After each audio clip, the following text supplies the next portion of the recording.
एक नागरिक के घर पर एक गुमानी दास नाम के संत आया करते थे और उस गुमानी दास संत का नारनौल से आधा 1 किलोमीटर की दूरी पर 1-2 किलोमीटर की दूरी पर आश्रम बना रखा था और वहां वो हफ्ता 10 दिन महीना 2 महीना रुककर जाया करते थे। चलते फिरते दूसरी जगह भी आश्रम बना रखे थे।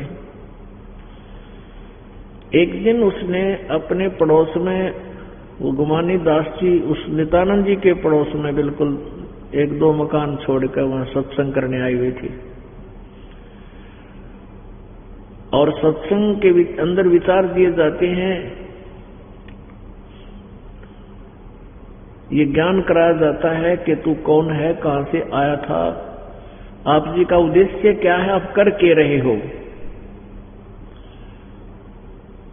तो प्रत्येक व्यक्ति जब तक परमात्मा के ज्ञान से, अध्यात्म ज्ञान से परिचित नहीं होता, अपने जिस भी कर्म को कर रहा है उसको श्रेष्ठ मानता है। जैसे कसाई बकरे पालता, काटता है, पशु काटता है, हिंसा करता है, तो अपने काम को गलत नहीं मान रहा हो। जिस दिन उसके हृदय में ये पता लग जाएगा तो जुल्म कर रहा है, उसके बाद उसकी वो कर्द उठे को नहीं। इसी प्रकार जो भी जो कर्तव्य कर रहा है उसको सही मान रहा है अपने पैमाने से, अपने दृष्टिकोण से। तो नित्यानंद जी ने वो सत्संग सुना कि भी 2 दिन का जीवन है, ना जाने कब मृत्यु हो जा।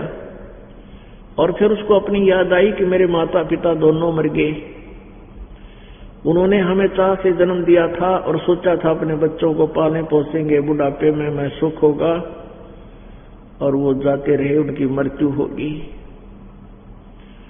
तो वह एकदम हृदय में उथल पुथल माच गई। रात का समय था, छत पर बैठकर, गर्मियों का मौसम था, छत पर बैठकर पूरा सत्संग सुना। रात्रि की आवाज बहुत दूर तक जाती है और थोड़ी सी दूरी की आवाज ऊपर आसानी से सुनाई देती है। उस संत जी ने बहुत से उदाहरण दिए। सर्व सोने की लंका होती रावण से रणधीरम, एक पलक में राज विराजीव जम के पड़े जंजीरम। मन तो सुख के सागर बसरे, भाई और न ऐसा यसरे। दुर्योधन से राजा होते संग 71 बाई, 11 अक्षौणी संग चले थी, देही गीद ना खाई। 1 लख पूत 1.25 लाख नाती, उस रावण कै दीवान बाती। क्या मांगो कुछ फिर न रहाई, देखत नैन चला जाई। अब इस तरह की जो व्याख्या उसने सुनी, कलेजा हिल गया। वो पुण्यात्मा थी। पुण्यात्माओं, सत्संग का असर, सत्संग के वचन उन्हीं पुण्यात्माओं पर शीघ्र असर करते हैं जो पूर्व जन्म से भक्ति करते हुए आ रहे हैं और पूर्व जन्म में भी वो मानव ही थे।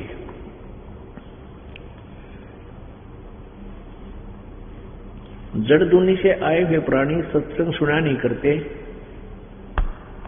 और उसमें 100 प्रकार के दोष निकालते हैं और अपने कर्तव्य को, जो सारा दिन गोपोड़ मारे, ताश खेले, सारा शराब पियो होके पाड़े और केवल राजनीति की या इधर उधर की गप्पे मारे, और वो भी संतों को बुरा बताते हैं, कहते हैं वो तो काम को ना उनने, वो तो ठाली हैं, यानी निकम्मे हैं, धक्के खाते हंडे हैं, सत्संग में जाते हैं और स्वयं शराब पीते हैं, घर में ना जाने कितना नुकसान करते हैं, सारा दिन गप्पे मारे, सारे पाप कमावे। वो भी संतों भक्तों को बुरा बताया करते हैं, क्योंकि वो पशु दुनिया से आए हुए प्राणी हैं। उनको भगवान की चर्चा अच्छी लग ही नहीं सकती। लग भी सकती है लेकिन बहुत अधिक प्रयत्न की आवश्यकता, मेहनत की आवश्यकता पड़ेगी। असंभव नहीं है, लेकिन एक आम साधारण मनुष्य की तरह, यानी अच्छी आत्माओं की तरह उसकी घर नहीं कैच कर सकते, उनमें इतना अंदर जगह नहीं होती। और कहते हैं जो पुण्य आत्मा होती है, एक के चोट सिधारिया जिन मिलन दाता, एक शब्द की यानी वचन की एक ही झटके में सुधर जाते हैं, अपना क्रियाक्रम पलट लेते हैं, जिनको परमात्मा पाने की इच्छा होती है। अब नित्यानंद जी को सारी रात नींद नहीं आई। न सोचा है भगवान ये क्या जीवन है, दिन में धंधा करो, सुबह खाओ, दिन में खाओ, शाम में खाओ, पढ़कर सो जाओ, फिर उठो, फिर खाओ, सारा धंधा करो, फिर मर जाओ, इसी तरह इसी प्रोसीजर में मर जाओ। और पृथ्वी पति चकवे गए जिनके चक्र चलंत, रावण श्री के कौन गणे ऐसे गयो अनंत। तो उस नित्यानंद जी को नींद नहीं आई, सारी रात सोचता रहा अब क्या करूं। एक काल ने पुण्यात्माएं जो है ये ऐसे जगह पर जन्म देता है जहां से निकलना आसान नहीं होता। जैसे मीराबाई जी को ऐसी जगह जन्म दे दिया कि घर से बाहर नहीं निकलने दे लड़कियों को ठाकुर लोग, लेकिन भक्ति की शक्ति वो उमंग आत्मा में उसको कोई रोक नहीं सकता। फिर भी उसने सब जंजीरों को तोड़ा, मर्यादा को तोड़ा, परमात्मा को चाहा, वो सफल हुई। अब नित्यानंद जी ब्राह्मण कुल में जन्म, और फिर ये सोचा कि मैं तहसीलदार दूसरा और अहंकार। तहसीलदार बहुत बड़ा साहब होता है, उस समय तो विघ्न था। और ब्राह्मण, और फिर एक सोची कि इस संत से मैं नाम लूं, इसे उपदेश लूं, अपना कोई मार्ग पूछूं। फिर सोचा कि मैं अगर यहां जाऊंगा सत्संग के अंदर इनके घर पे तो मेरा बेइज्जती हो जाएगी। उसको ये पता करा उसने कि ये संत कहाँ रहता है, अपने नौकरों से पूछा, उन्होंने पता करके आए। पता चला कि ये यहीं 1-2 किलोमीटर की दूरी पर आश्रम बना हुआ है और यहां संत रहते हैं। नित्यानंद जी ने सोचा कि सुबह सुबह जाऊंगा बखत से और इस महाराज जी के पास दीक्षा लेकर आऊंगा, अपना कल्याण करा लूंगा। तब तक नगर का कोई व्यक्ति वहां गया नहीं होगा, कोई मुझे देख नहीं सकेगा, मेरा मजाक ना उड़ाओगा, ब्राह्मण होकर और गुरु बनावे, क्योंकि ब्राह्मण तो अपने आप को जगत गुरु मानते थे। ऐसा ही किया। सुबह उठा, नहा धोकर घोड़ा लिया, घोड़े पर सवार होकर चला। वो जा रहा था और वो महाराज जी गुमानी दास जी अपना सैर सपट्टे को, अपने आश्रम से निकले थे सैर सपट्टा करने को, क्योंकि सुबह सुबह फ्रेश मूड में थे, फ्रेश होने जा रहे थे। सिर पे जो रात्रि में सिर पे कोई कपड़ा बांध रखा था उसने, और सुबह जब घूम रहे थे वो कपड़ा उतार दिया था और उसने कचकोला कढ़ा रखा था, यानी उस तरह फिरा रखा था गुमानी दास जी ने। अब नित्यानंद जी ने देखा कि सामने से ये व्यक्ति आ रहा है और ये ब्राह्मण जो है, ब्राह्मण ये सोन को सोन गणा मान्या करें। अब उसने सोचा भाई यू तो आज मैं जाऊं था अपने आत्मा का कल्याण कराने, यू मनुष्य सुबह सुबह किता गया उस तरह फिरा के मेरे आगे। अब आप पे सोचा कि नाम तो आज लेकर आऊंगा, इतनी प्रेरणा थी अंदर। फिर सोचा कि इस नो का आग्रह उस सोन कसोण को या निष्क्रिय करने का कोई तरीका ढूंढ लिया। घोड़े के पास घोड़ा निकट आकर रुक गया। वो नो आ रहा था वो गुमानी दास, और पहचाना नहीं था नित्यानंद। घोड़ा साथ में रोक लिया और वो महात्मा जब साथ का निकलन लग गया, उसके सिर में ऐसे टोले मारे no, cut cut cut no. बोला मनुष्य किता मेरा सुबह सुबह तो मैं तो नाम लेने जाऊं था, मैं तो अपना कल शुभ काम के लिए जाऊं था, तो सुबह सुबह कित मर गया गए सिर में नो मारे ये कट्टा है कट, और नो कह आगे चल पड़ा। अब गुमानी दास जी ने देखा भाई आदमी दिखा यो सभ्य सा, अरे यो के कड़ा मेरी गेला।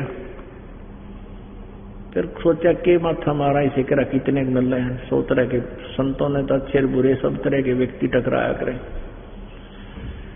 तो चला गया, उसकी क्रिया में सोचता रहा कि बात नहीं, कोई पागल नहीं, अच्छा सभ्य आदमी दिखे, कोई अधिकारी दिखाई देता है, ये न्यो के क्रिया मेरी गेला। वो चला गया और नित्यानंद जी वहां पहुंचे। आश्रम में एक वृक्ष थे, उसका घोड़ा बांध दिया। आगे पहुंचा, आसन लगा हुआ था महाराज जी जहां आकर बैठते थे। कुछ और नीचे दरी वरी बिछा रखी थी जहां सेवक बैठा करते हैं। आश्रम में 2-4 भक्त रहते थे। वो आए, आओ जी कहां से आए, कौन हो? उसने अपना परिचय बताया, किस उद्देश्य से आए हो, कारण बताया। मैं उपदेश लेने आया हूं, आज रात्रि में मैंने सत्संग सुना था और मुझसे डटा नहीं गया। तो बड़े खुश हुए भगत, बड़े खुश हुए, सेवादार करने के बैठ जाओ भगत, गुरुजी अभी स्नान करने गए हैं, अभी आ जाते हैं। वो बैठ गया और महात्मा जी सैर सपट्टा करके आकर नहा धोकर वो वहां आसन पर आकर बैठना ही था उन्होंने तय। नो तो वो नित्यानंद जी बैठा और महाराज जी आकर बैठ गए सामने कति 3 फुट की दूरी पे। जब नित्यानंद जी ने देखे तो वो आदमी है भाई जिसका मन ने रास्ते में छेड़छाड़ करी थी और अंदर में बड़ा दुखी हो गया कि कोई बड़ी गलती करी बनता है। ये तो महाराज जी थे, अपने आप को कोस रहा, नीची गर्दन कर ली दूं। अब देखे कोई नहीं के बोल के को है। अब जाएंगे गुमानी दास जी आदमी तो वही है, रास्ते में छेड़छाड़ करे था और ये घोड़ा बन गया। सेवकों ने बता दिया था जी एक बहुत अच्छा आदमी है, नाम लेना आ रहा है, नगर का अच्छा अधिकारी बताओ है। महात्मा जी बड़े प्रसन्न हुए, वे अच्छी बात है, अच्छे आदमी भी नाम लेते अच्छा है। तो निकट आकर जानेंगे कि तो ये है खरा, 2 रास्ते में छेड़छाड़ करा था। 5-4 भक्त बैठे थे, नित्यानंद जी सामने बैठे थे। नंदलाल नाम था इनका पहले, नित्यानंद बाद में चेंज किया गया। तो महाराज जी ने सोचा शर्मा गया आदमी, ये बच्चा शर्मा गया, शर्म महसूस कर रहा है, लज्जा कर रहा है। कहने लगा भाई बच्चों, उस नित्यानंद जी से कहने लगा बेटा हम एक 2 अन्य का, पहले अन्य होया करते और 16 अन्य का 1 रुपया होया करता। कहने लगे हम 2 अन्य का घड़ा लेने जाते कुमार के और उस घड़े को नु बजा के देखा करें ये पीते तो लूजता नहीं से। और बेटा शर्मावे ना, आपने गुरुजी बजा के देख लिए, जिंदगी का सौदा करना आया था तू, अब गुरु को बजा के देख लिया बेटा, कोई बात ना, कल ही दुख ना माने, लज्जा मत कर। पैर पकड़ लिए नित्यानंद ने, उस तहसीलदार जी ने बोले महाराज माफ कर दो, हमारे अंदर ये निरा कबाड़ भर रखा है सोन को सोना का। हम जिस समाज में रह रहे हैं वो वहां पर ये इंजेक्शन लगे और मैंने न सोचा था मैं आज नाम लेने जा रहा हूं, अपने जीवन का सौदा करने जा रहा हूं, कल्याणार्थ जा रहा हूं और आगे ये मुंड मुंडा का आ गया, मेरी दोनों अपशकुन हो गए। और आपका मन मैंने सोच लिया 2 टोले मार दूंगा, आप शकुन खत्म हो जाएंगे, तो इसलिए मैंने 2 टोले मार दिए आपके, मुझे माफ कर दो। ने बोला बेटा कर दिया माफ, जब तू समर्पित होकर आ गया तो माफ हो गया। संत तो दुश्मन ने भी माफ करा करे, आप तो उद्देश्य अच्छा लेकर आए थे। अब ज्यादा ना कहें, कुछ दिनों के बाद क्या हुआ कि उसकी पत्नी की मृत्यु होगी। भक्ति वो कर रहा था, ज्यादा लगाव अपने गुरुदेव में हो गया था, अधिकतर सत्संग में ही आ जाता था, अपनी ड्यूटी सेवा करके वहीं पहुंच जाता था। कुछ दिनों के बाद उसकी पत्नी की अचानक मृत्यु होगी, रिजाइन कर दिया नौकरी से। क्या के सांग है भाइयों, 1 मिनट में ना बेरा के बिजली पड़ जा, पीछा छुटवाएंगे यहां से। गुमानी दास जी से कहा कि गुरुदेव मैं अब ना नौकरी करूं ना घर पर रहूं, आपके साथ रहूंगा। गुरुजी बोले भाई मेरे साथ कब तक रहेगा, मैं तो बूढ़ा आदमी हो रहा हूं और 10 साल में मेरी मृत्यु हो जाएगी, बता मेरे साथ कहां तक रहेगा। अपनी भक्ति कर, नौकरी भी कर। न बोला जी ना हो नौकरी भी, और आपकी जो आज्ञा होगी। तो उन्होंने कहा भाई ठीक है तू अपनी भक्ति कर और इधर चला जा। वो इधर आ गया हरियाणा में, हरियाणा में तो था, इधर आ गया ये दादरी के आसपास। यहाँ एक बहुत बड़ा जंगल था, 4-5 गांवों की सीमा इकट्ठी लगती थी। दूबलदन माजरा इधर बास और ये बिगोवा या कई गांव हैं। तो उसको जटेला जोड़ कहा करते, जटेला वहां रहा करते थे। जटेला तालाब, वो क्षेत्र का नाम जटेला बोले थे, तो वहां रहा करते थे। तो उसके बाद उन्होंने क्या कहा, ये शब्द बोले, ब्राह्मण कुल में जन्म था, मैं करता बहुत मरोड़े, गुरु गुमानी दास ने दिया को बद गढ़ तोड़े।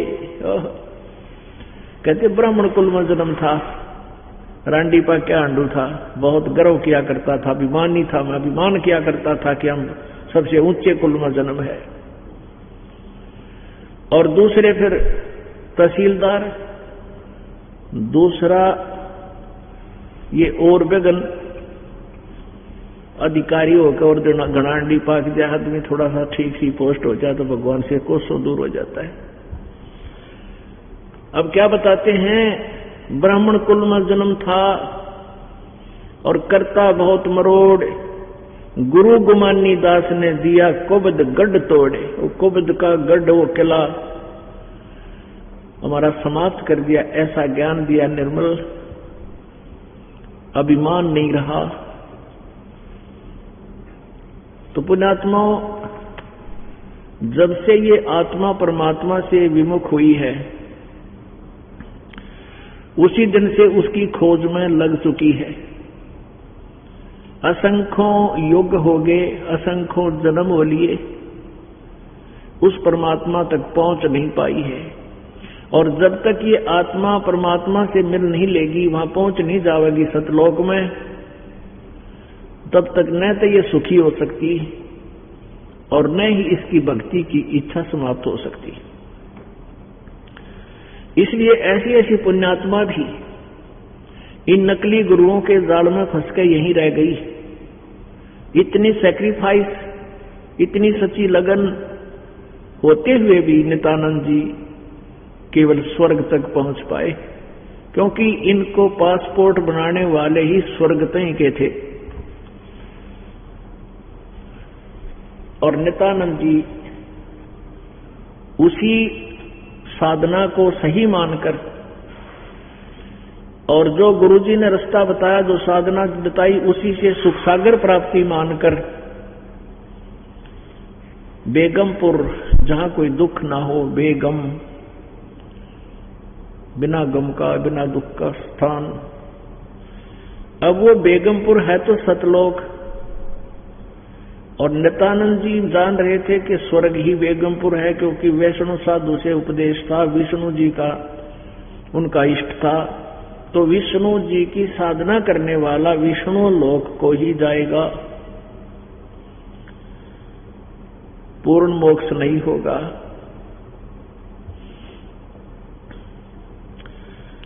अब ये तो एक इनकी कहानी सुनाई कि भाई जिन्होंने परमात्मा के पाने की चेष्टा की,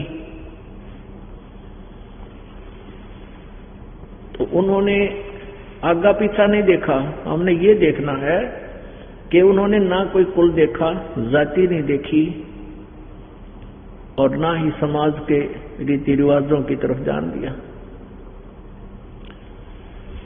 तो पुण्यात्माओं, अब नित्यानंद जी विष्णु जी के उपासक थे। आज सुबह के सत्संग में आप जी ने सुना था, परमात्मा की वाणी है कबीर परमेश्वर जी की, राम नाम रटते रहो, राम नाम रटते रहो, जब तक घट में प्राणे, कदे तो दीन दयाल के भनक पड़ेगी कान। राम नाम रटते रहो, परमात्मा के नाम का जाप करते रहो आखिरी श्वास तक। अब पुण्यात्माओं, सुबह सत्संग में आपको क्लियर किया था कि कौन से भगवान का नाम जाप करें और उस भगवान का वो नाम क्या है। परमात्मा की परिभाषा भी बताई थी कि 3 लोक के राम कहो, स्वामी कहो, प्रभु को ते साब कहो।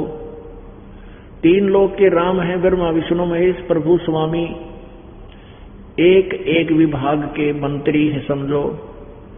एक ब्रह्मांड में 3 लोक, वैसे तो 14 लोक हैं, वो इन 3 लोकों से भी अलग हैं। वहां इन ब्रह्मा विष्णु महेश का अधिपत्य नहीं है। इस पृथ्वी लोक पर, ऊपर स्वर्ग लोक पर और नीचे पाताल लोक पर, इन 3 लोकों में ये एक एक विभाग के मंत्री हैं, राम हैं, मालिक हैं, स्वामी हैं। इनके पिताजी 21 ब्रह्मांड के राम हैं, प्रभु हैं, स्वामी हैं, साब हैं और उसको वो ब्रह्म कहते हैं। और परब्रह्म जो इससे नेक्स्ट ब्रह्म है, काल से नेक्स्ट ब्रह्म परब्रह्म, वो शंख ब्रह्मांड का स्वामी है, प्रभु है, राम है। और परम अक्षर ब्रह्म, गीता जी अध्याय नंबर 8 के श्लोक नंबर 1 में अर्जुन ने पूछा कि हे प्रभु, आपने गीता जी अध्याय नंबर 7 के श्लोक नंबर 29 में 29 में कहा है कि मैं जो ज्ञान बता रहा हूं कि तत्वदर्शी संतों की खोज करो, उसके बाद उनसे ज्ञान पूछो। तो जिनको उस आधार से तत्वदर्शी संत मिलने के उपरांत जिनको ये ज्ञान हो गया, उस तत्ब्रह्म के बारे में, तत्ब्रह्म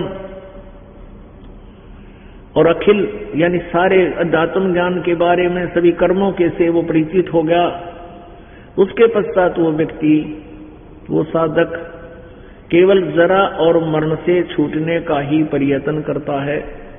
जरा मीन बुढ़ापा, मरण माने मृत्यु। इस जीव को सबसे बड़ा कष्ट बुढ़ापा होता है और दूसरी मृत्यु। पुण्यात्माओं, कितना वृद्ध आदमी हो जा, जिसको ज्ञान नहीं, वो मृत्यु नहीं चाहता। कितना दुखी हो, जो दोनों टांग कट रही हो फिर भी जीवन चाहे, दोनों हाथ भी कट रहा हो, कितना ही दुखी हो, फिर भी ये सोचता है मेरा जीवन बना रहे, किसी प्रकार मैं जिंदा रहूं। ऐसा क्यों? और ये मालूम है कि मृत्यु निश्चित है, ये भी नहीं पता कब मृत्यु हो जाए, फिर भी हम मरना नहीं चाहते। नहीं, हम डेली देखते हैं भाई, एक परिवार के जैसे आते हैं समाचार पत्रों में, एक एक्सीडेंट में 14 मर गए और 7 तो एक का परिवार के मर गए, उस परिवार में रह गया कि फिर। लेकिन हम फिर भी नहीं चाहते कि हम भी मरे। और ये मालूम कि डेफिनेट मरना कति मनुमा नहीं रुकनो, अति बेसिक मर जावा डर रहता है। क्यों है? क्योंकि हम ऐसे लोक से आए हुए हैं जहां मृत्यु नहीं होती थी। अब मरना हमें अच्छा सा नहीं लगता। तो इस प्रकार ब्रह्म ने यह बताया कि उस अर्जुन को कि जब तक मैं जो ज्ञान बता रहा हूं इस पर आश्रित होकर तत्वदर्शी संत से जो ज्ञान सुन लेगा, उसको फिर तत्ब्रह्म का पता लग जाएगा। गीता जी अध्याय नंबर 18 के श्लोक नंबर 62 में कहा कि अर्जुन, तू सर्वभाव से उस परमेश्वर की शरण में जा जिसकी कृपा से तू परम शांति और शाश्वतम स्थानम यानी सनातन परम धाम को प्राप्त होगा। उस परमेश्वर की शरण में जा जो गीता ज्ञान दाता से कोई अन्य है। तो यहां बताया कि उस तत्ब्रह्म, उस परमेश्वर के बारे में जानकर, सारे कर्मों से परिचित हो जाने से, फिर पूरे जातम ज्ञान से जो परिचित हो जाता है, वो केवल इस बुढ़ापे वाले दुख से और मृत्यु से छूटने का प्रयत्न करता है। तो सतलोक के अंदर ये दोनों नहीं, वहां सदा युवा शरीर मनुष्य प्राणी रहता है और मृत्यु कभी नहीं होती। ये दुख वहां दूर होगा। तो यहां गीता ज्ञान दाता ने 8वें अध्याय के प्रथम श्लोक में पूछा कि किम तत्ब्रह्म, किम अध्यात्म, किम कर्म पुरुषोत्तम, कि वो तत्ब्रह्म कौन है, फिर क्या है वो तत्ब्रह्म जिसके बारे में आप कह रहे हो। उसको समझने के बाद, उसको जानने के उपरांत फिर केवल यहाँ की किसी वस्तु की डिमांड नहीं करता प्राणी, केवल जरा और मृत्यु से छूटने का ही प्रयत्न करता है। 8वें अध्याय के तीसरे श्लोक में उत्तर दिया गीता ज्ञानदाता ने कि वो परम अक्षर ब्रह्म है। तो ये तीसरे नंबर का जो परम अक्षर ब्रह्म है, एक सर्वब्रह्म, सर्वब्रह्म है, ये ज्योति निरंजन काल ब्रह्मा विष्णु महेश का पिता, ये केवल 21 ब्रह्मांड का स्वामी है। और परब्रह्म यानी अक्षर पुरुष, अक्षर ब्रह्म, ये 7 शंख ब्रह्मांड का स्वामी है।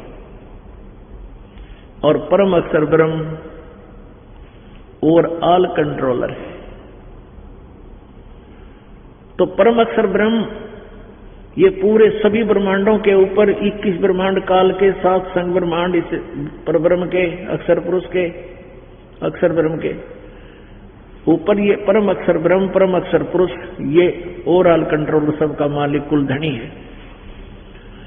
तो वो असंख्य ब्रह्मांड का राम है। अब वही राम, वही परमात्मा, वही अल्लाह, वही खुदा, वो गॉड बनारस में, भारतवर्ष की पवित्र भूमि, पवित्र शहर काशी में एक जुलाहे की भूमिका करते हुए 120 वर्ष तक रहे।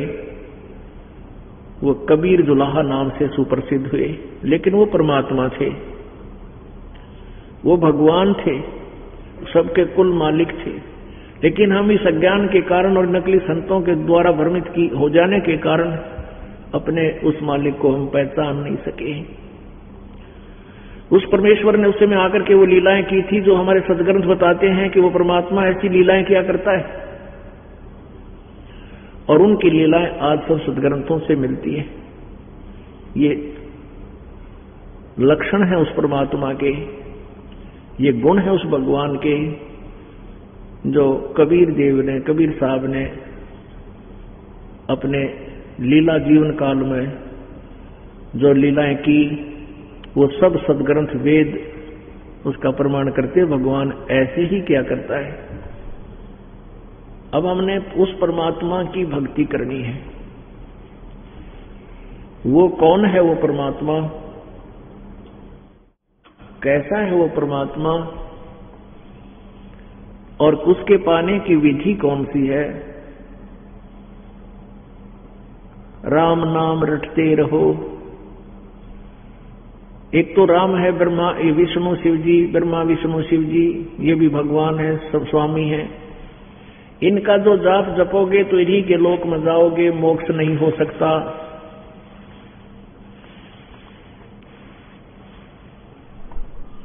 इसलिए हमने कौन से राम का जाप करना है और उसका कौन नाम है जाप करने का, वो चुनना है। आज सुबह के सत्संग में बताया था, गीता जी अध्याय नंबर 8 के श्लोक नंबर 13 में गीता ज्ञानदाता ने कहा है, ओम इति एकाक्षरम ब्रह्म व्यवहारन माम अनुसमरण ये पर्याति तजन देहम सयाति परमाम गतिम। कहता है मुझ ब्रह्म का केवल ओम यह एक अक्षर है, सिमरण उच्चारण करके सिमरण करने का,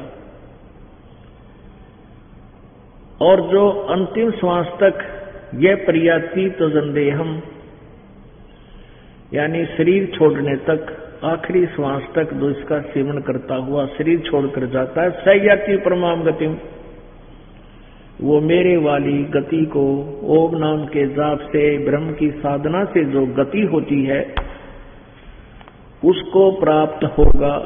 और अपने वाली गति को गीता जी अध्याय नंबर 7 के श्लोक नंबर 18 में गीता ज्ञानदाता ने कहा है कि ये उदार व्यक्ति, नेक आत्मा, ज्ञानी हैं तो अच्छी आत्माएं, लेकिन ये भी मेरे वाली अनुतमाम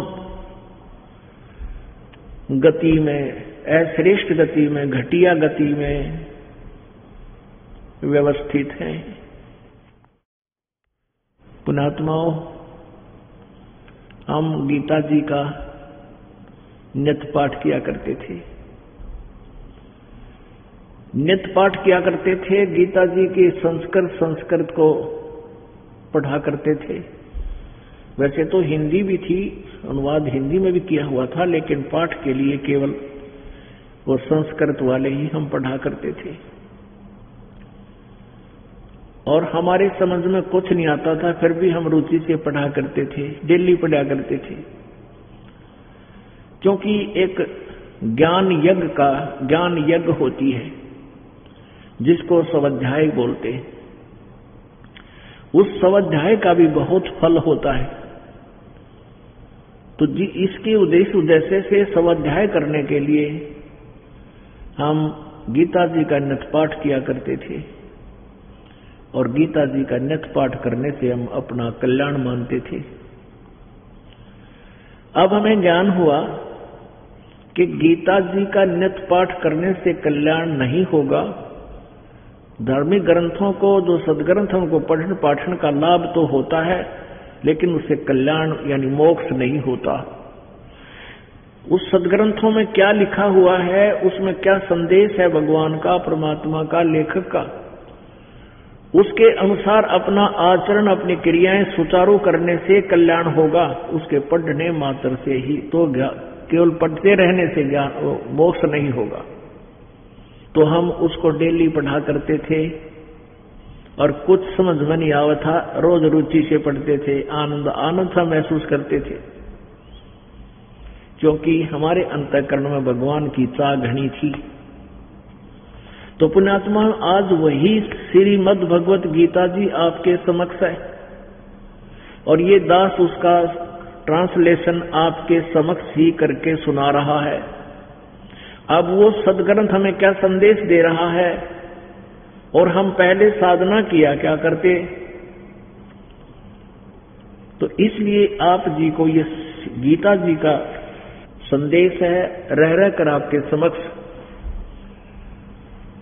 किया जाएगा, जिससे आप जी को विश्वास होगा, और वो जो गीता जी के रोज पढ़ने का जो लाभ था वो तो आपको होगा ही होगा, क्योंकि ये ज्ञान यज्ञ होगा। पुण्यात्माओं, ये तत्व ज्ञान है, और अभी तक हमने ये तत्व ज्ञान प्राप्त नहीं हुआ था। हम अपनी जो क्रियाएं थी उन्हीं को सत्य मानते थे। किसी ने तो रट्टा ला रखा है, हवन यज्ञ, हवन कर लो बेड़ा पार हो जाएगा।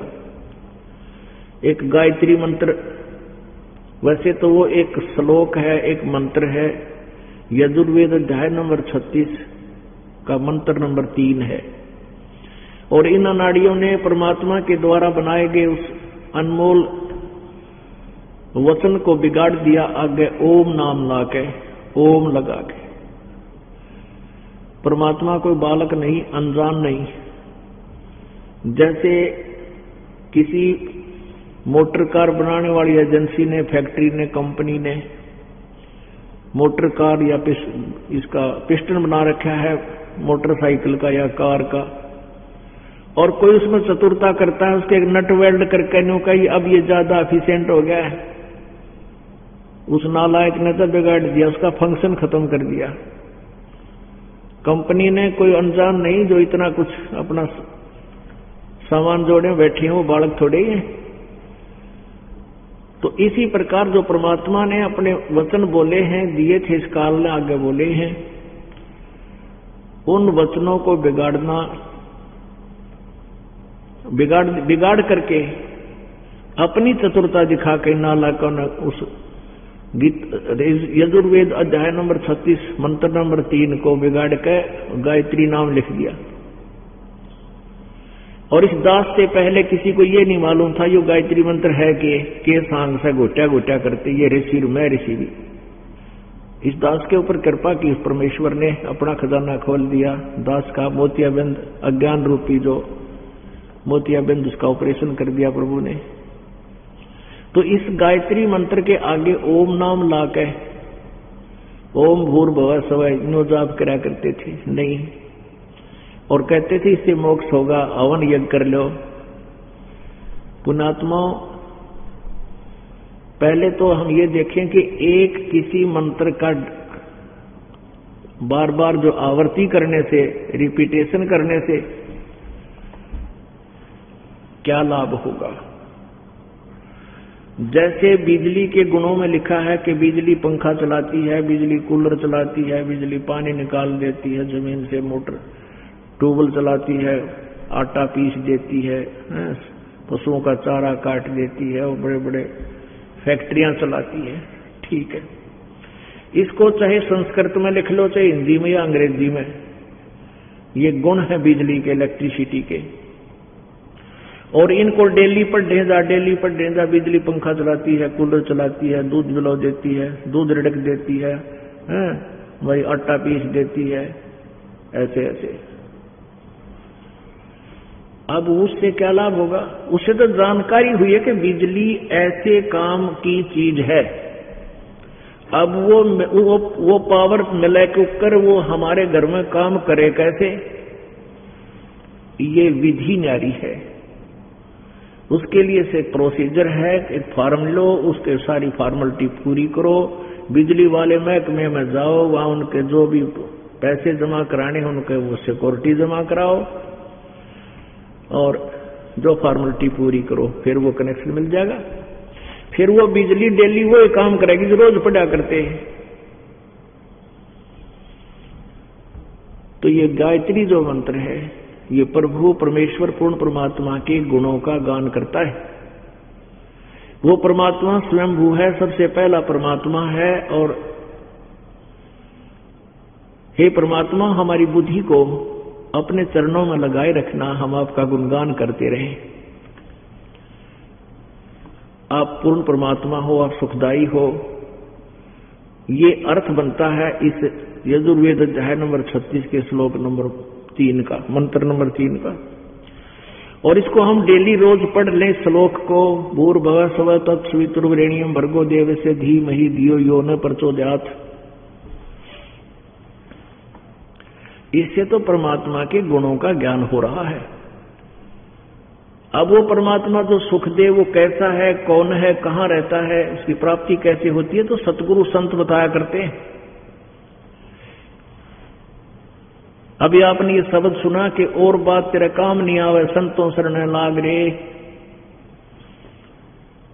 और केस होवे गफलत में बंदे, जाग जाग नर जाग रे। तो उस परमात्मा के पाने के लिए संतों को, यानी परम तत्वदर्शी संत की खोज कर, गीता जी अध्याय नंबर 4 के श्लोक नंबर 34 में, यजुर्वेद अध्याय नंबर 40 के श्लोक नंबर 10 से लेकर 13 में ये स्पष्ट किया है कि इस वेद ज्ञान दाता से कोई और ज्ञान है, और ही कोई संत बताएगा, और वेदों से भी अलग से वो ज्ञान होगा, इंक्लूडिंग वेद भी होगा। अब जो दास आपको बताना चाहता है कि कोई तो केवल एक हवन यज्ञ करके और गायत्री मंत्र का जाप करके अपने आप को मोक्ष, अपना कल्याण मानता है, कोई मंत्र जाप करके, कोई मंत्र, कोई भूर्भुवः ओम नमः शिवाय, कोई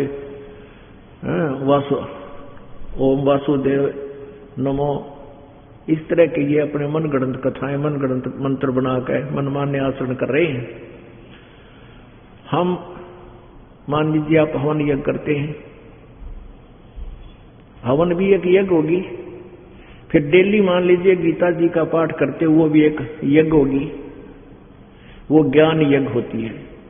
और इस जिसको गायत्री मंत्र कहा करते, यजुर्वेद अध्याय नंबर 36 का श्लोक नंबर 3, इसका बार बार पढ़ने से भी ज्ञान यज्ञ ही होती है। अब मोक्ष मार्ग में ज्ञान या यज्ञ कितना काम करती है?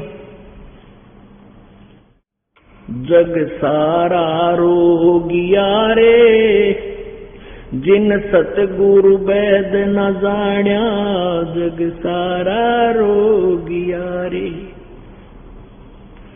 जग सारा रोगियो रे जिन सतगुरु वैद न जाण्या जग सारा रोगिया रे। भाई जन्म मरण का रोग लगा है या तृष्णा बडरी खांसी। जन्म मरण का रोग लगा है या तृष्णा बडरी खांसी। आवागवन की डोर गले में या पड़ी काल की फांसी। जग सारा रोगियो रे जिन सतगुरु वैद न जाण्या जग सारा रोगिया रे। भाई सच्चा सतगुरु कोई ही न पूजे इन झूठों जगपतियासी। सच्चा सतगुरु कोई ही न पूजे झूठों जगपतियासी। अंधे की बाँ गई अंधे ने ये मार्ग कौन बतासी। जग सारा रोगिया रे जिन सतगुरु वैद न जाण्या जग सारा रोगिया रे। भाई देखा देखी गुरु से बन गए किया न तत्व विचारा। देखा देखी गुरु से बन गए किया न तत्व विचारा। गुरु शेष दोनों के सिर पर काल ठोके पंजारा। जग सारा रोगिया रे जिन सतगुरु वैद न जाण्या जग सारा रोगिया रे। जग सारा रोगिया रे जिन सतगुरु वैद न जाण्या जग सारा रोगिया रे। भाई सार शब्द सर जीवन बूटी घिस घिस अंग लगावे। सार शब्द सर जीवन बूटी घिस घिस अंग लगावे। कहे कबीर तुम सत कर मानो ये जन्म मरण मिट जावे। जग सारा रोगियो रे जिन सतगुरु वैद न जाण्या जग सारा रोगिया रे। जग सारा रोगिया रे जिन सतगुरु वैद न जाण्या जग सारा रोगिया रे। अब इसमें पुण्यात्माओं बताया कि जन्म मरण का रोग लगा है या तृष्णा बडरी खांसी। ओए होए अब पुण्यात्माओं हम सभी को जन्म और मृत्यु का दीर्घ रोग लगा हुआ है। इस जन्म मृत्यु के रोग को काटने में हमने कौन कौन सी औषधियों की आवश्यकता पड़ेगी। उनमें से ये यज्ञ भी एक सहयोगी है। जैसे कोई दीर्घ रोगी व्यक्ति डॉक्टर के पास जाता है, डॉक्टर सबसे पहले जाते ही उसके ग्लूकोज लगा देता है और ऑक्सीजन लगा देता है।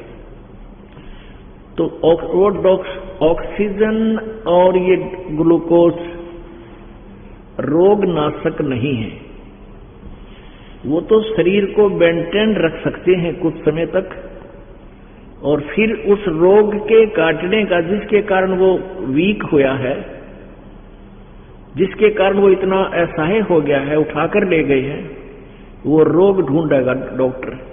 उस रोग का फिर अलग से और ट्रीटमेंट है। वो टेबलेट्स न्यारी है, इंजेक्शन न्यारे है, वो प्रोसीजर उस ग्लूकोज से अलग है।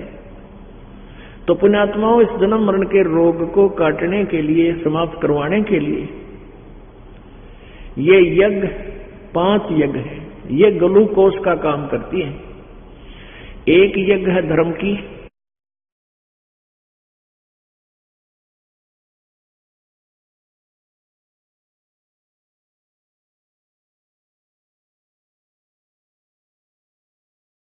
और दूसरी यज्ञ है ध्यान यानी मेडिटेशन जिसको कहते हैं, और तीसरी यज्ञ हवन की, और चौथी यज्ञ परिणाम।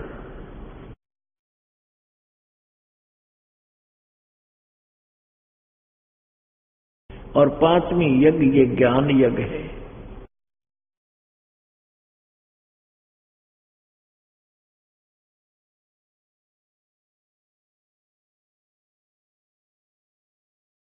इन पांचों की भी अति आवश्यकता है, क्योंकि हम चौथे युग में आ लिए, आखिरी स्टेज आ गई हमारी इस जीव की, इस रोग की। पहले थोड़े बहुत सतयुग में इतने दुखी नहीं थे प्राणी, पुण्य थे ज्यादा। त्रेता में भी कुछ क्षीण हुए, पुण्य का क्षीण हुए, पाप बढ़ गए। फिर द्वापर में, अब त्रेता इस कलयुग में आकर तो भट्ठा बैठ गया हमारा कत्ती। हम बहुत ज्यादा तंग हो गए। हम वैसे नजर आते हैं आप जी ने ये सब कार कोठियां में सैर सपट्टे करते, किसी के चैन नहीं दिन रात, किसी को भी इतनी भी चैन नहीं है। कोई राष्ट्रपति बना हुआ है, कोई शारीरिक कष्ट है या मानसिक परेशानी, को घर में परिवार में कोई दुख है, या राजकाज में कोई अधिकारी अन्य कोई पता नहीं किस प्रकार का कोई सेध रहा, दुखी कर रहा है। तो कहने का भाव यह है कि अब ये 500 यज्ञ यानी ये ग्लूकोज अवश्य लानी होंगी, और जब तक हॉस्पिटल में रहेगा यानी स्वस्थ नहीं होता तब तक ग्लूकोज की जरूरत पड़ेगी। हम इतने कमजोर हो गए, हम इतने कर्महीन हो गए, हम इतने पुण्यों से अक्षीण हो गए। तो ये 500 यज्ञ आप जी के द्वारा यहां करवाई जाती है। आप देख रहे हो एक यज्ञ है धर्म की, आप जी का जो दान किया हुआ पैसा, ये यहां धर्म यज्ञ भंडारा चलता है। ये शेड बनाया गया है, आप जी के लिए पंखे लाए गए हैं, मैट बिछाए गए हैं, ये धर्म यज्ञ है। एक यज्ञ है धर्म की और दूसरी यज्ञ है ध्यान। अब हम ध्यान मेडिटेशन जो कहा करते थे, वो ध्यान यहां संत मते में वो मेडिटेशन नहीं है। ध्यान मीन परमात्मा की तरफ एक विशेष टेंशन बन जाना। जैसे किसी का कोई काम की टेंशन बन जाती है तो कितना कोशिश कर ले, 1 मिनट में वहीं पर दिमाग की सुई वहीं डालेगी, मन की सुई। तो इसी प्रकार हम शरीर संसारिक कार्य करते हुए भी और यहां सत्संग सुनते हुए तो कहना ही क्या, सीधा टारगेट परमात्मा में ही हमारा ध्यान रहता है, उसी में मेडिटेशन हो रहा है। तीसरी यज्ञ है हवन की। यहां पर आप जी के द्वारा जो भी ज्योति के लिए ज्योति बोते हवन को पैसा दिया जाता है और आप जी अखंड पाठ करवाते हैं। अब जितने भी पाठ होते हैं, जैसे अब के बार पिछली बार 250 पाठ थे, यानी 2.5 क्विंटल देसी घी का हवन हुआ। अब के 200 पाठ हैं, 2 क्विंटल घी का वो सामने हवन हो रहा है। तो पर ऐसे ये हवन यज्ञ है, सबका मिलजुल कर हवन हो रहा है। आप जी को जिनका इसमें योगदान है सबको इसका लाभ मिल रहा है। जिसने उस एवरेज रेशो में दान आपका, सबको उसका एवरेज रेशो में पुण्य मिलेगा। जिन पाठ के अतिरिक्त भी हम अलग से हवन करते रहते हैं, अलग से ज्योति जगाते हैं, वो आप सब जी का सबका उसमें योगदान होता है। तीसरी यज्ञ हवन की, चौथी यज्ञ प्रणाम, दंडवत प्रणाम करते हैं। ये भी एक यज्ञ है, ये भी एक पुण्य है। और 5वीं यज्ञ है या ज्ञान की। तो ये ज्ञान 5 यज्ञ भी आवश्यक है। ये ग्लूकोज भी जरूरी है, अति आवश्यक है हमारे लिए। हम बहुत पाप पुण्य कर्महीन हो गए और पाप गढ़े बढ़ गए। तो हमने पुनों को बढ़ाना है अपने को। तो इस प्रकार इस दीर्घ रोग जन्म मृत्यु के रोग को काटने के लिए हमने ये सब क्रियाएं करनी पड़ेगी। तो कहने का भाव यह है कि कोई कुछ साधना करता था, कोई कुछ साधना करता, जैसे गीता जी अध्याय नंबर 4 के श्लोक नंबर 25 से लेकर 31 तक बताया कि कोई तो स्वाध्याय करता है, कोई देवताओं की पूजा करता है, कोई योग अभ्यास करता है, कोई तीक्ष्ण व्रत अहिंसावादी ही होता है, मुंह पर पट्टी बांध कर नंगे पैरा घूमता रहता है। और प्रत्येक व्यक्ति अपनी साधना को पापनाशक जानते हैं, सभी अपनी साधनाओं को मोक्षदायक मानते हैं। फिर कहा कि चौथे अध्याय के 32वें श्लोक में कि सच्चिदानंद घन ब्रह्म की वाणी में जो परमेश्वर ने स्वयं आकर के अपने मुखारविंद से जो ज्ञान दिया है उसको कबीर वाणी बोलते हैं। उस कबीर वाणी के अंदर इस पर बहुत प्रकार के यज्ञ विस्तार से कहे गए हैं, उसको उनके करने से तेरा पूर्ण मोक्ष हो जाएगा। चौथे अध्याय के 34वें श्लोक में बताया कि उस तत्व ज्ञान को जो सच्चिदानंद घन ब्रह्म की वाणी में ब्रह्मणे मुखे सच्चिदानंद घन ब्रह्म की वाणी में लिपिबद्ध है, उसको किसी तत्वदर्शी संत के पास जाकर समझ, यानी गीता के अंदर वो ज्ञान नहीं है। तो ये दास वो तत्वदर्शी संत परमेश्वर ने बना दिया और अब ये ज्ञान भी आपके समझ में आ जाएगा, डिफरेंस भी आपके समझ में खूब आ जाएगा। अब प्रसंग चल रहा है कि हम गीता जी का नित्य पाठ किया करते थे और हमें यह भी नहीं मालूम था इसमें कह के रखा, फिर भी रुचि से किया करते थे, नागा नहीं करते थे। तो वही गीता जी आज हमें क्या बताना चाहती है, आज हम इसको समझेंगे, समझकर फिर जो गीता जी संदेश दे रही है वो वैसे करेंगे तो कल्याण होगा, अवश्यमेव होगा, डेफिनेटली होगा। क्योंकि सदग्रंथ कोई बालकों के लिखे हुए नहीं है, ये किसी नॉवलिस्ट के लिखे हुए नावल नहीं है, ये परमात्मा पूर्ण ब्रह्म के द्वारा दिया गया ज्ञान। लेकिन इस काल ने, इस ब्रह्म ने, इस सर्वब्रह्म ने हेरा फेरी कर दी, थोड़ी सी गलती कर दी। परमात्मा ने इसको कंप्लीट नॉलेज दिया था कि ये मेरी आत्माओं को सारा ज्ञान दे देगा, ये फिर समझ कर मेरे पास वापस आ जाएंगी। इसने ये 4 वेद तो दे दिए जिसमें गोल मोल सा ज्ञान है।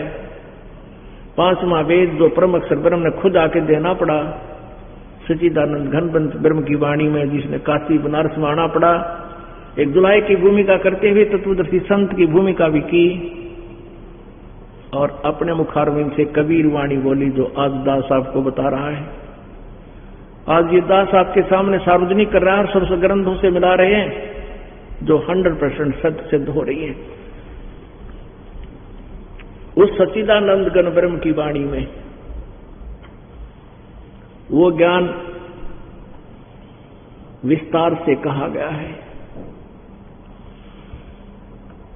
तो पुण्यात्माओं, गीता ज्ञानदाता ये भी जन्म मृत्यु के दीर्घ रोग से ग्रस्त है। गीता जी अध्याय नंबर 4 के श्लोक नंबर 5 और 9 में, गीता अध्याय नंबर 2 के श्लोक नंबर 12 में, गीता अध्याय नंबर 10 श्लोक नंबर 2 में ये गीता ज्ञान दाता कहता है कि अर्जुन, तेरे और मेरे बहुत जन्म हो चुके, तू नहीं जानता, मैं जानता हूं। मेरे कर्म दिव्य हैं, अलौकिक है, मेरे जन्म और कर्म अलौकिक है। ये नहीं है कि ये राजा लोग और तू और मैं पहले ना जन्मे थे, तू और मैं और ये सभी सैनिक पहले भी जन्मे थे, आगे भी जन्मते रहेंगे। गीता जी अध्याय नंबर 2 के श्लोक नंबर 17 में कहा कि अविनाशी तो उसको जान जिसको मारने में कोई सक्षम नहीं है और जिसने सारे ब्रह्मांडों की रचना की है। गीता जी अध्याय नंबर 15 के श्लोक नंबर 16 और 17 में इन 3 प्रभुओं की सरपुरुष, अक्षर पुरुष और परम अक्षर पुरुष, परम अक्षर ब्रह्म, इन तीनों परमात्माओं का भिन्न भिन्न ज्ञान दिया हुआ है। और वही वास्तव में अविनाशी परमात्मा है। 15वें अध्याय के 17वें श्लोक में कहा है कि उत्तम पुरुष है तू अन्य, परमात्मा इति उदाहरते, यह लोक चरम आविश्य विवृत्ति अवैश्वर है। वो परम वो पुरुषोत्तम यानी सही भगवान उत्तम परमात्मा तो कोई और है जो 16वें श्लोक से मैं वर्णित सरपुरुष और अक्षर पुरुष से भी न्यारा है, और वही वास्तव में अविनाशी है, और वही तीनों लोकों में प्रवेश करके सबका धारण पोषण भी वही करता है और निमित्त किसी को बना देता है। तो पुण्यात्माओं, हम गीता जी के ज्ञान को जैसे पहले पढ़ा करते थे डेली, तो ऐसे ही आप जी को गीता जी का ज्ञान समझाया जाएगा। ज्ञान यज्ञ का फल तो होगा ही होगा, लेकिन वो तत्व ज्ञान रूपी दीपक भी आपका प्रज्वलित होगा। उस तत्व ज्ञान की रोशनी में फिर आप भटक नहीं सकते, रास्ता भ्रमित नहीं होगे, रास्ते से विचलित नहीं हो सकते। हमने अभी तक लोक वेद सुन रखा था। लोक वेद में हमने ब्रह्मा विष्णु महेश को अजर व अमर जाना था। इनके कोई माता पिता नहीं, यही सुना था। यही कुल मालिक, सब ब्रह्मांडों के मालिक, सारी सृष्टि के रचनहार हमने ऐसा सुना और जाना था उस लोक वेद के आधार से। और जो पूजाएं हम किया करते थे, तीर्थों व्रत करते थे, तीर्थों में जाते थे, मंदिरों में जाते थे, मस्जिदों में जाते थे, उसी को हम फाइनल हनुमान जी की पूजा करते थे, व्रत रखते थे मंगलवार का जैसे वैसे, और हमने मनमुखी नाम जाप करते थे, हरे राम राधे श्याम, सीता राम राधे राधे श्याम राधे। ये सब लोक वेद था, ये मनमाना आचरण था, मनमानी पूजाएं थी। गीता जी अध्याय नंबर 16 के श्लोक नंबर 23 में जिसे कहा कि शास्त्र विधि को त्याग कर जो मनमाना आचरण करते हैं उनको कोई लाभ नहीं होता, ना उनको सुख होता, ना उनकी गति होती, ना ही कोई उनको सिद्धि प्राप्त होती, अर्थात व्यर्थ, यूजलेस।